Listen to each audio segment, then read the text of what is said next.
Hello guys, আসসালামু আলাইকুম। আপনারা সবাই কেমন আছেন? আশা করি আল্লাহর রহমতে সবাই ভালোই আছেন। আমিও আপনাদের বোন অনেক ভালো আছি। আজকে বসে পড়লাম একটা পাড়ের ব্যাগে ফুল আঁকার জন্য। এই ব্যাগটা আমি আনছি মেলা থেকে একটা দোকান থেকে অনেক জিনিস কিনছি। পরে দোকানদার মামা আমাদের এই ব্যাগটা ফ্রি হিসেবে দিয়েছিল, কিন্তু বাসায় আইনা কোনোই কাজে ব্যাগটা লাগে না, শুধুই ফালানিয়েছিল। হঠাৎ আমার চোখে পড়লো ব্যাগটা, তাই রং তুলি নিয়ে বসে পড়লাম একটু সুন্দর করে ব্যাগটারে ফুটাইয়ে তোলার জন্য।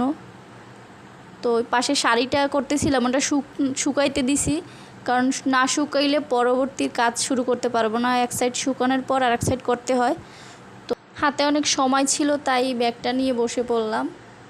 আমাদের হাতের কাছে অনেক অপ্রয়োজনীয় জিনিস থাকে যেগুলো আমরা ফেলে দেই, কিন্তু ফেলে না দিয়ে ঘর সাজানোর অনেক সুন্দর ডিজাইন দিয়ে ঘর সাজানোর জিনিস বানানো যায়।